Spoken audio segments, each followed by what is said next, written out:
In 115 days, now we can do supersonic travel. And so how did that all come about? Yeah, so it was actually not part of the original plan. Really?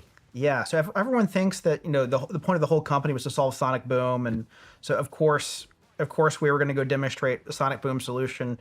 Of course we were going to push for the repeal of the supersonic ban, and that was actually not the plan on day one. The plan on day one was let's assume we can't change any regulations, and let's keep the plan as simple as it possibly can be, and still find a big enough market.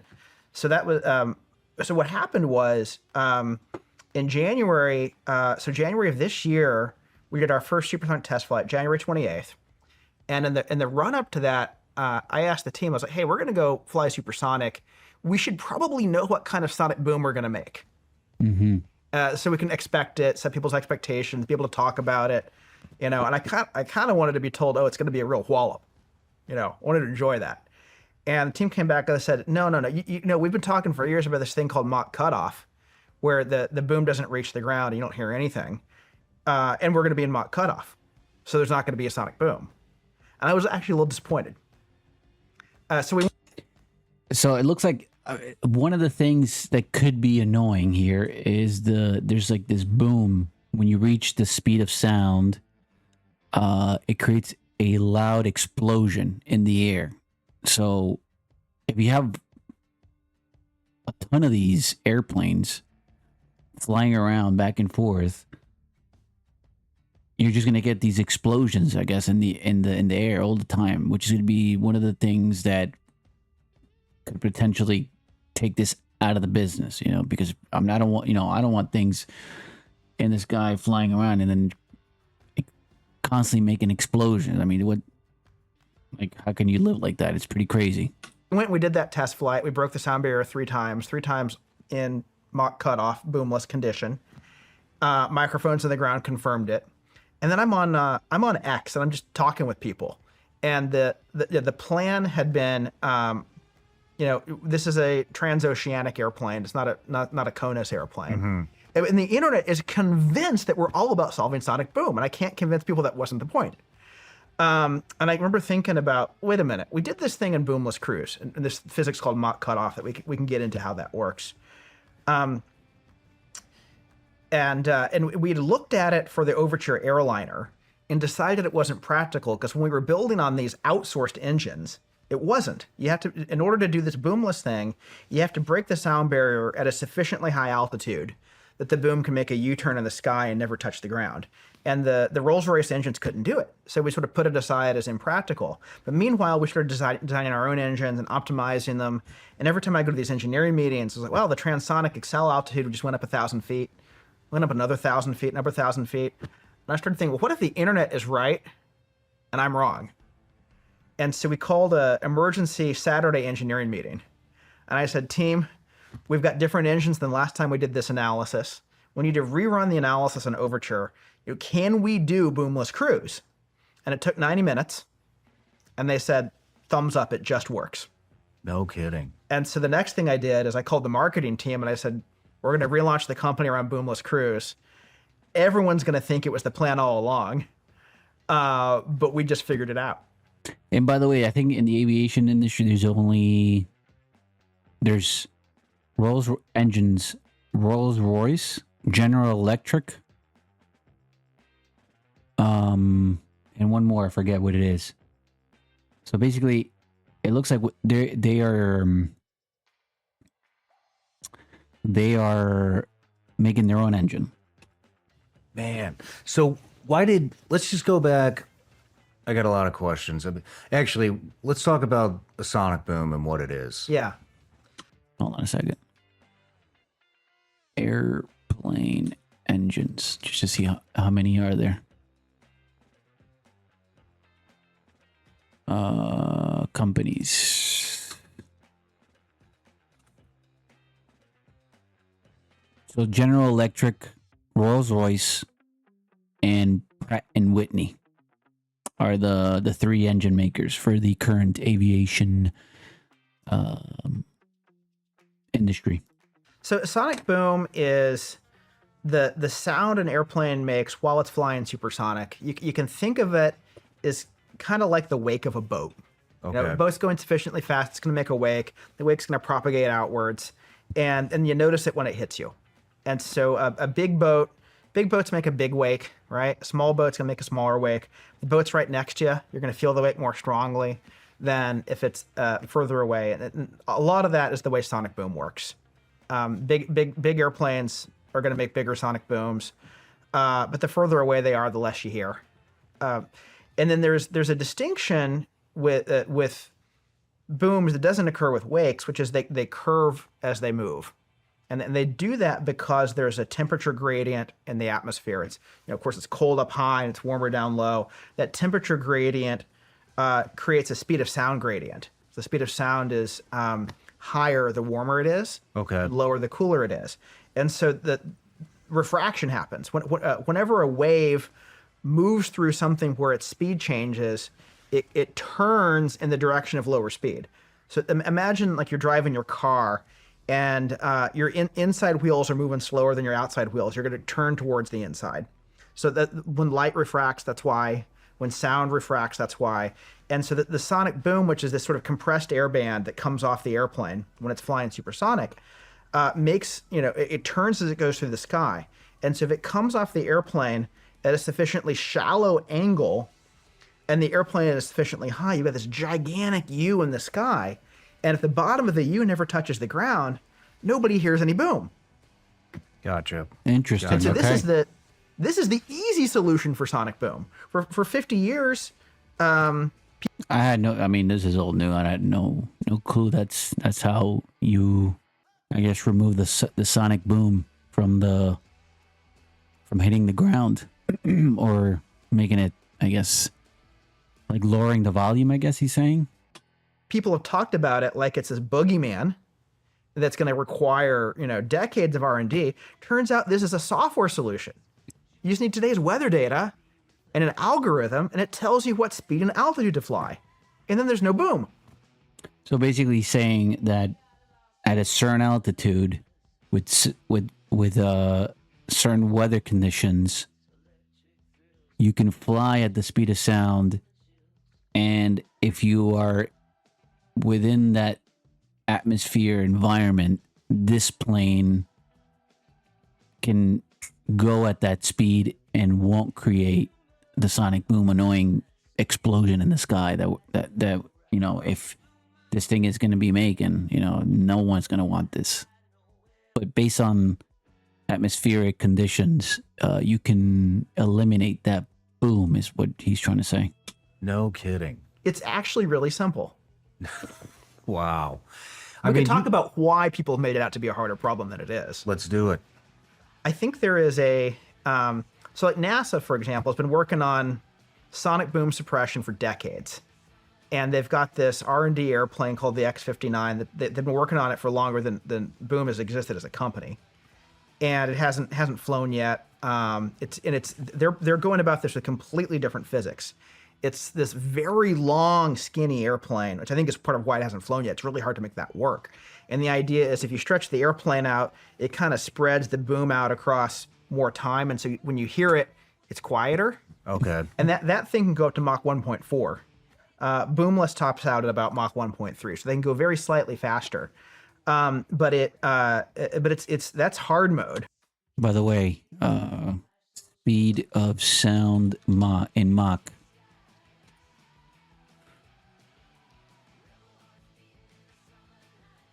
Mach 1 is defined as the speed of sound which at sea level is approximately 767 miles per hour or 1,234 kilometers per hour.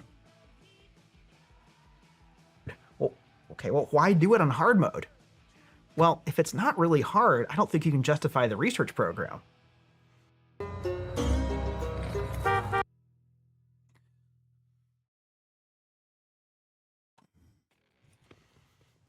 So I think there's this dynamic around some of these R&D type efforts where the incentive for the people working on them is to make the challenge sufficiently hard that it justifies the program. Interesting. I mean, you've had, just to start that company, you're going up against Boeing. Mm-hmm. You have the regulations, the speed regulations. What was the speed regulation? It says thou shalt not exceed Mach 1, the speed of sound. I mean, It's a dumb regulation. you've got some hurdles, and you have no background in aviation or aerospace. So apparently there's a regulation where, let me see, the speed of sound regulation. The speed of sound is not a fixed value and is primarily influenced by the properties of the medium it travels. Their particular density. Let me see, FAA, because they are the governing body.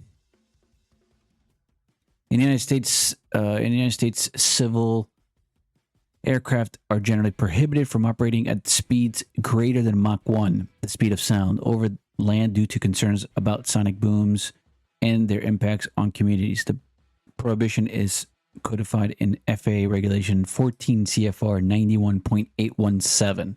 So there you go. This is the thing he is trying to. This is one of the hurdles for the sonic boom that these airplanes create when they hit Mach 1, which is the speed of sound.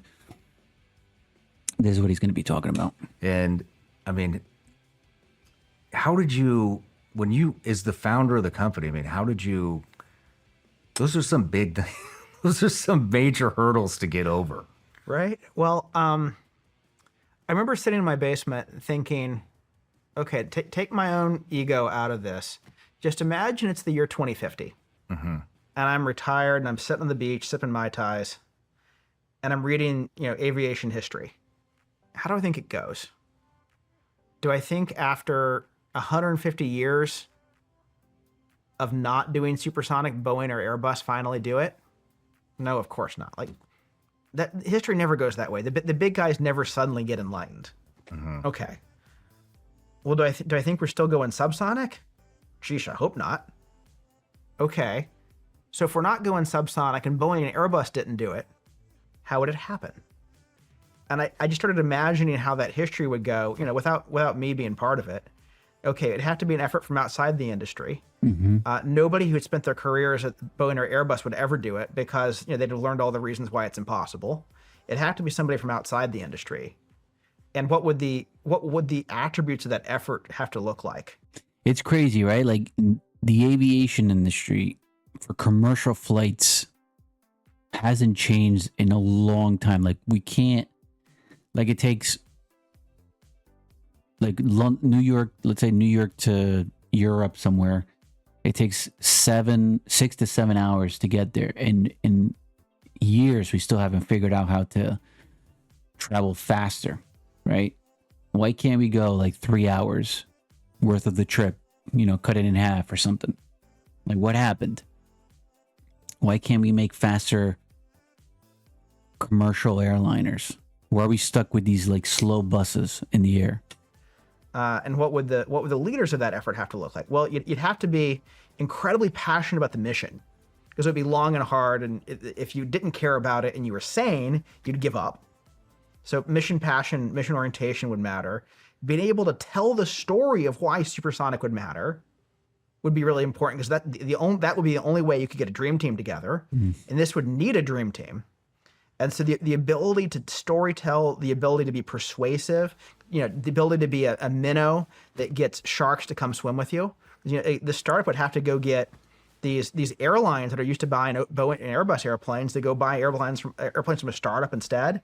It would require this incredible power of persuasion, of perseverance. And so I put that aside and I looked in the mirror and I said, do I look like the CEO for this? And the answer was not at all. I didn't know anything about the industry.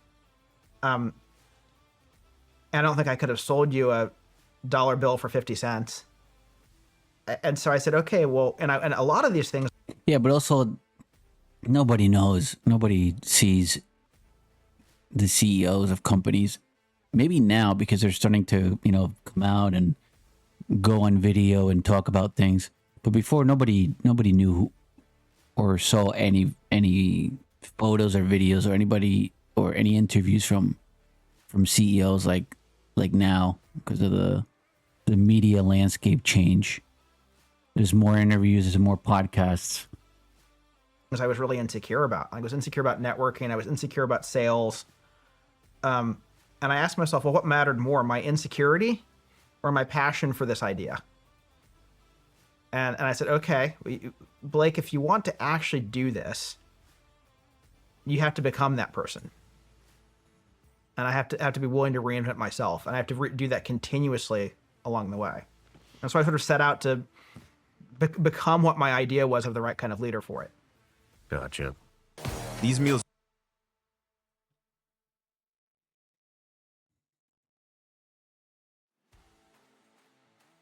Gotcha. Let's talk about, so it sounds like Concorde was the main inspiration, correct?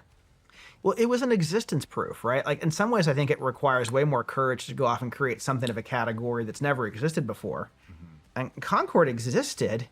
In fact, it was done in the 1960s. It just wasn't done in a way that made it make any sense. Like, nobody could afford to fly on it. So it was sort of dead on arrival. So this goes all the way back to the 60s? Concorde was established. That's crazy. Think about this. The Concorde. So let's look at this up. The Concorde airplane. It was from the 60s, okay? This thing was from the 60s. We're in 2025. This is the predecessor. This is the airplane that he is trying to build right now in 2025, which is insane. The Concorde was a supersonic passenger jet developed jointly by Britain and France, known for its speed and ability to cross the Atlantic in under 3.5 hours. It cruised at Mach 2, or about 1,350 miles per hour, and reached altitudes of up to 60,000 feet. The Concorde was retired in 2003 due to a combination of factors, including a fatal crash in 2000, high operating costs, and environmental concerns. So in 1960, this thing was traveling across the world at speeds of Mach 2 or 1,350 in the 60s, 70s, 80s, and 90s.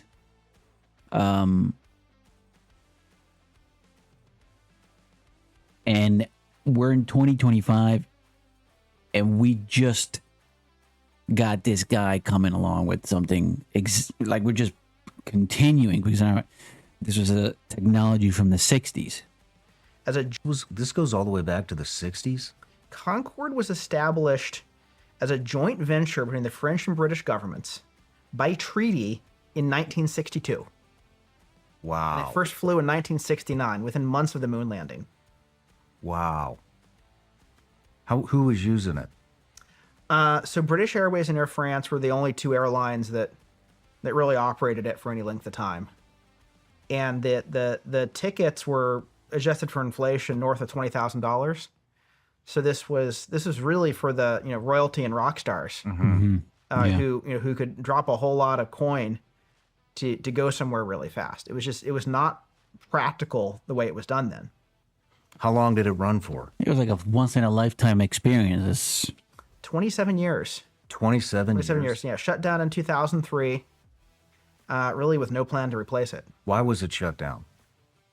So the proximal cause was it was just too expensive. At this point, the successor entity of the companies that had made it was Airbus, and the market was tiny. It had always been tiny for Concorde, and they were having to make spare parts and whatnot. And Air France wasn't making any money flying it, and so the story I've heard is that Air France and Airbus kind of got together and said, let's just stop doing spare parts for this, and then the British will have to stop flying it too, and it'll force the whole fleet down. So that happened. It was. I don't know if the conspiracy theory is exactly true, but I think the reality was it died. It was stillborn. This was an airplane with 100 seats on it, mind you, 100 uncomfortable seats. Like you could think they were out of back of Ryanair or something. Not a comfortable airplane. $20,000 ticket, 100 seats to fill. That just doesn't work. You can't find 100 people that want to drop 20 grand to go somewhere all at the same time. That's why they only ever had 14. Oh, wow. Interesting. Yeah, because $2 million they had. I mean, maybe in the beginning it was the hype, and then by the end of the curve of the hype, then no one's buying this anymore, and then you have to maintain this Lamborghini Ferrari style airplane, maintain it, fuel cost, and then you reach a point where no one's buying seats. I mean, it makes sense. This is like a hype thing that is bound to fail due to it's too expensive, you know. So 100 seats, $20,000 a ticket, and then so it was actually the company that deep sixed it. It wasn't the regulations. I think it was not the company. The French and British governments spec'd it. So let's. I think this is a big piece of kind of what went wrong in aerospace in the 1960s. So one of my controversial opinions is that Concorde killed supersonic flight. It never should have existed. And Apollo killed space exploration. Ooh. It also should not have gone to the moon. Big words. Concorde killed the supersonic flight, and Apollo killed the moon land. The space. Wow. 1969. And a lot of people, and I loved Concorde, and I loved big words. Apollo, but I don't think they helped us. And if that seems like a crazy thing, just notice it's 2025, and we can't fly supersonic, and we can't land on the moon. Mm-hmm. So that's true, though. He's got a point. These things that we were told in the 1960s were the harbingers of great progress didn't pan out the way it was predicted. So why? And I think the answer is that for the first 50 years, from the Wright brothers forward, innovation in aerospace was commercially driven. Mm-hmm. It was you're building a commercial airplane that passengers got to be able to afford to fly on, that airlines want to operate profitably. Nobody build a machine unless they at least believed it was going to make economic sense. And then if you're building military machines, they had to make sense for that mission. And so there was a commercial hand saying it's got to make sense, or there's a military hand saying it's got to make sense. Right. Either way, something's keeping us grounded. Yeah, I guess it makes it because look, if the Concorde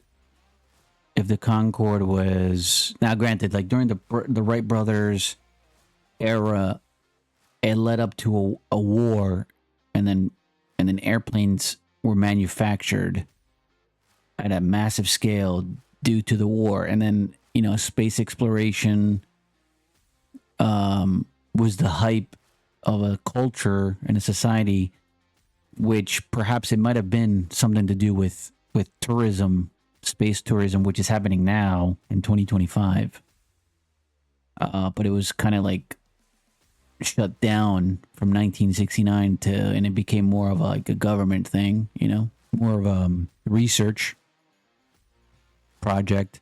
And then this Concorde was going to be the commercial aviation market of fast flying, which then didn't really happen. We went more towards packing more people into big chunky airplanes at slower speeds. So, I mean, I don't think it was like a killer, the Apollo and the Concorde. I think it was just like an inspiration, but it didn't have any fuel to continue.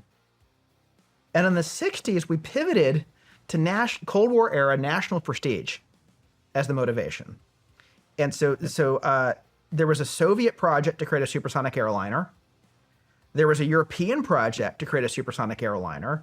And there was an American project to create a supersonic airliner called the SST. And in all three cases, they were government funded and they were government spec'd.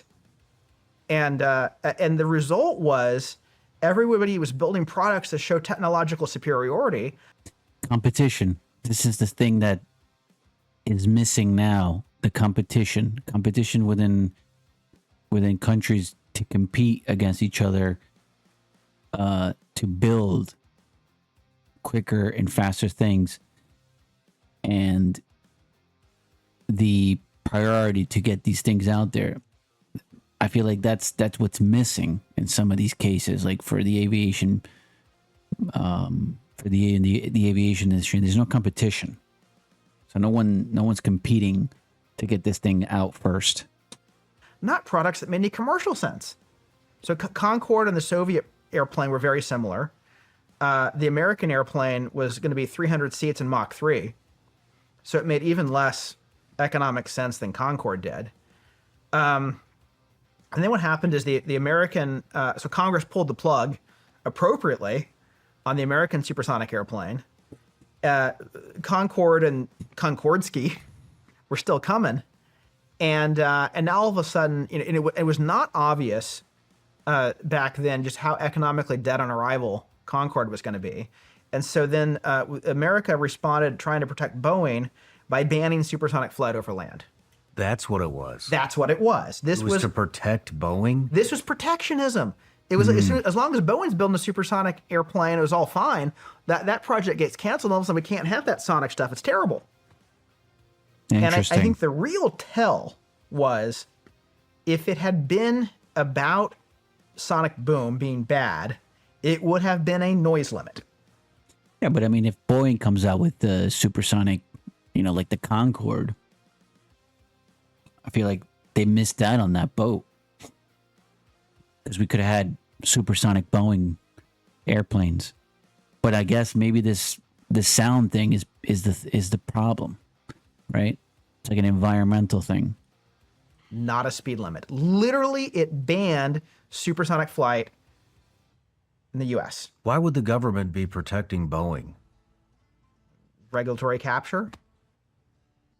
I took control.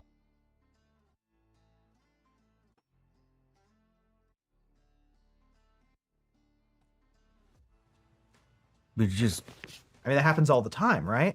I think an enormous amount of the regulations that we have in any industry today are there to protect the incumbents. so what? They set up a lobbying. They lobbied to put a speed limit in place so that they could have no competitors, even knowing that they had no ambition to become a competitor. And That's ridiculous. Putting a speed limit on an innovation. and supersonic. I mean, I don't know exactly how it went, so I'm speculating a bit, but we had European and Russian government-funded projects to build a supersonic airliner. The U.S. taxpayer funding and Boeing to do the same thing had just been pulled. And so I could imagine saying, hey, that's Boeing saying, hey, that's unfair. You got to protect me from that. Mm-hmm. If you're not going to subsidize me the way the other guys are subsidized, then at least block them so they can't do anything here. And So that's, I mean, and now that I'm thinking about it, if this was back in the 60s, 70s, we should have had super fast airplanes flying right now in 2025. We should have a whole layer of aviation airplanes, commercial, flying at ultra fast speed. Something must have happened. If it's the sound thing or regulations, or maybe people just gave up. But I found it like kind of weird that all of a sudden the innovation for fast flying in a commercial way was dropped, getting people faster from intercontinental flights, different continents, North America, Europe, Asia. Like, why wouldn't you have? Well, I understand why you wouldn't want faster connections between countries. And then there was the public story was all about how bad these airplanes were going to be noise wise and environmentally. And a thing I've come to believe is every bad regulation tends to have a moral cover story that's believable. Like, oh, we can't disturb sleeping babies and break windows. Mm-hmm. And then there's a real motivation, which is Boeing doesn't want to compete with Concorde. Which is never, they never say out loud. They can only say the other stuff. And so it's plausible sounding, but there's a more sinister actual motivation. Yeah, but why wouldn't it? Why? And you've been in business for 10 years. A little more than 10. 11 years? It'll be 11 in September. Yeah. So 11 years. And just in the past 115 days, you were able to get that banned. So, I mean, how were you, how did... Yeah, but why wouldn't Boeing want to compete with Concorde? That's kind of ridiculous. Like, why wouldn't Boeing want to make a supersonic airplane and compete with Concorde? I feel like Boeing could have took them out of the competition, or at least would have been successful in making something like this. It just doesn't make any sense. How did you get around that for the first 10 years? Well, You're 11 years, and just in the past 115 days, you were able to get that ban. So, I mean, how did you get around that for the first 10 years? well, we had a business plan that didn't need it. As it turns out, there are about 600 routes around the planet that are primarily transoceanic. You know, not just New York, London, but Miami to Madrid, and Seattle to Tokyo, and LA to Sydney, where most of the flying's over water, where there is no speed limit. Okay. Right. And so our basic idea Okay. Starting to make sense here. was, so Concorde missed on cost and it missed on comfort. So we got to solve those problems. We got to make the seats nicer, and we got to get the cost down to the point that more people can afford to fly it. And today, I mean, there's really nice flatbed seats at the front of the airplane in business or first class for international flights, right? And people pay top dollar, 5, 10, 15, sometimes 20 grand to be up there. And the whole premise is, I hate the flight as long, give me a flying bed so I can sleep through it. But of course, if you make the flight twice as fast, you don't need the bed anymore. The experience could be more like flying first class. That's true. That's a good point. You know, like these big airplanes that have like 300 some people cramped up into this like uncomfortable space. The front of it's first class for you to pay more money so you could sit or create it into a bed, because the flight is so long. They want to keep you in this tube for that long and have more people flying in the air. So he's making a good point. Like, maybe like if the flights were faster, you wouldn't be able to keep people up in the air as long to make things like a first class section in an airplane. So he's saying now it's more about the experience of flying and flying fast, that you could just kind of like sit down and then you'll be in your location within, 1 to 3 hours. So you don't have to sleep. You could just be awake the whole time or take a little nap. Domestically. And so the basic idea was, can we improve upon the efficiency of Concorde enough that people would be able to trade a flying bed for a supersonic seat instead, and sleep at home, not on the airplane. Mm-hmm. And to do that, you need a remarkably small improvement versus Concorde. Like the math closes at less than 10% improvement versus 1960s technology. Now we found a lot more than 10%. We put all the extra into making the seats nicer and the airplane more comfortable. Shop Raymore and Flanagan during the final week. That was the into making the seats nicer and the airplane more comfortable. But that was the basic idea. And if you just run the math, which for some reason I think I was just the first person who actually ran the math, there was plenty of business, in 2010s, 2020s, 2030s kind of travel demand in business class on these international routes if you could make the fares similar to what people were already paying, not stratospheric like Concorde. So that was the original plan. We didn't need to solve SonicBoom. We thought we'd do that in version 2. But it turned out it was easier than anybody said.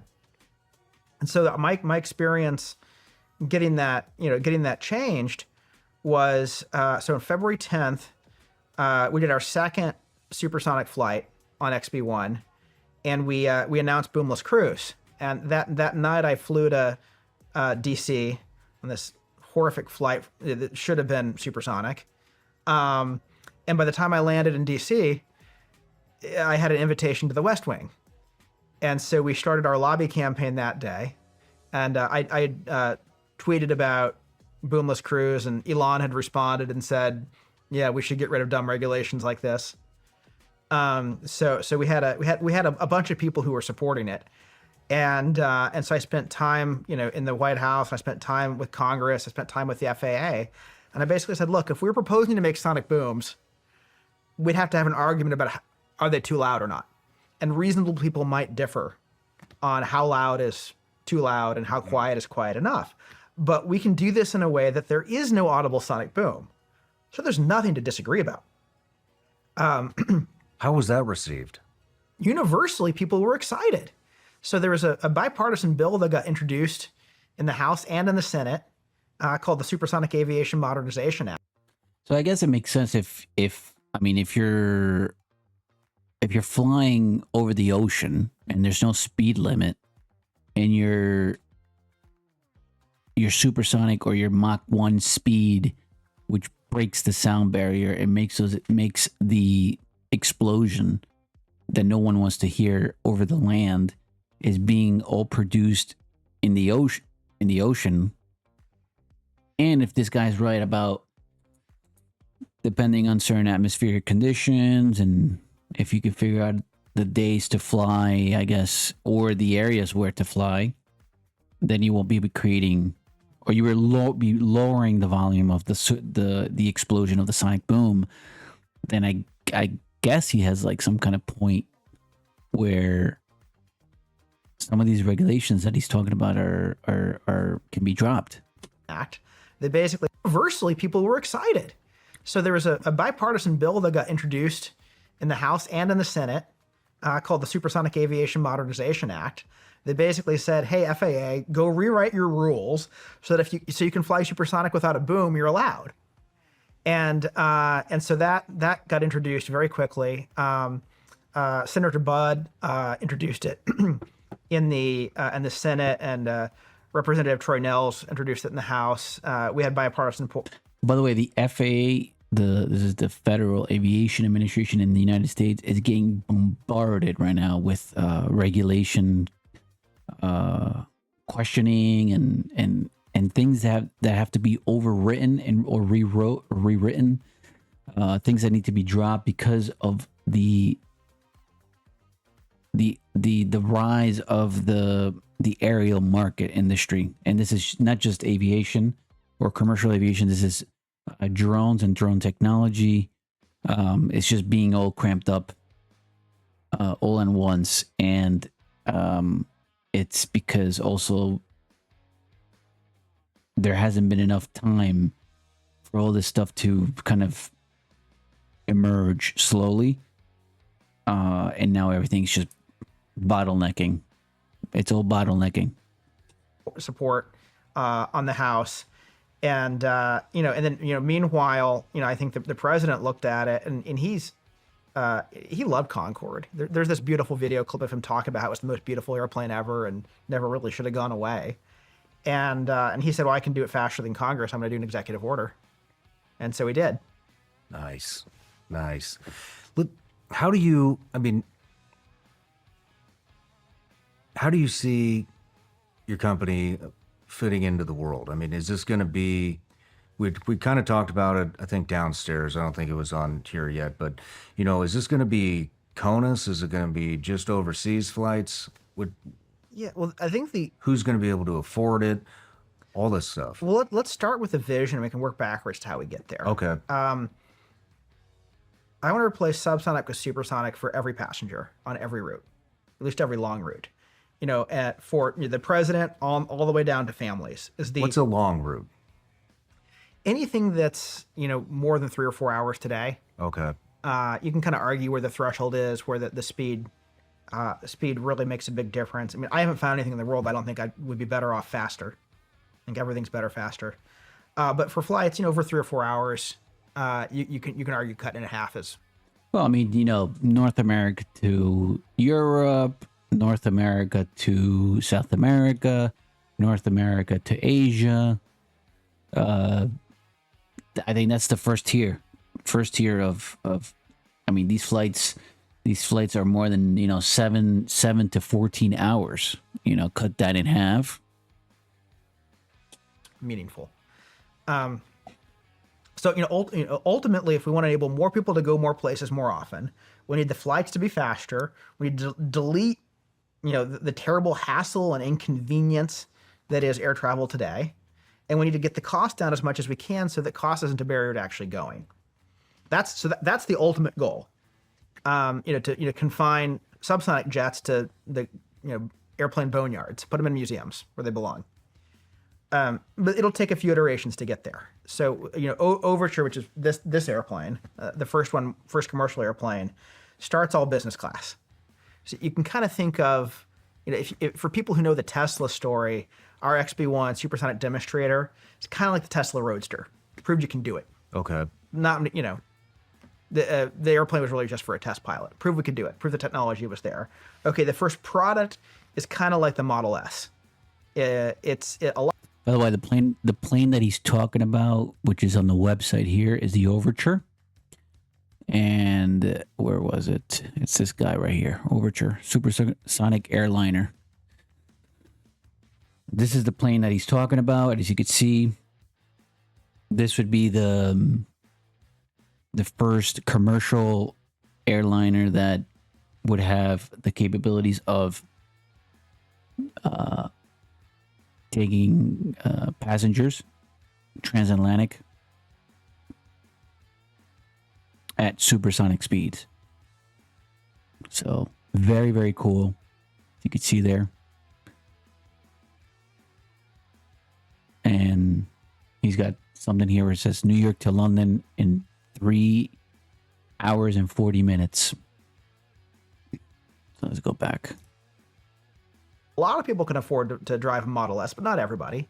And then we take everything we learn from that airplane and we'll build a second generation larger airplane that's even more affordable. And it'll probably take 2 or 3 kind of iteration cycles to the point where anybody who wants to fly supersonic will be able to afford to fly supersonic. No kidding. That's and cool. How many passengers do you think it'll hold? I mean, ultimately, there's going to be a whole family of airplanes. The way you make commercial airliner economics work is you need to size the airplane for the market it flies on. So you want bigger airplanes to support city pairs that have more traffic. You want smaller airplanes to be able to fly between city pairs that have less traffic.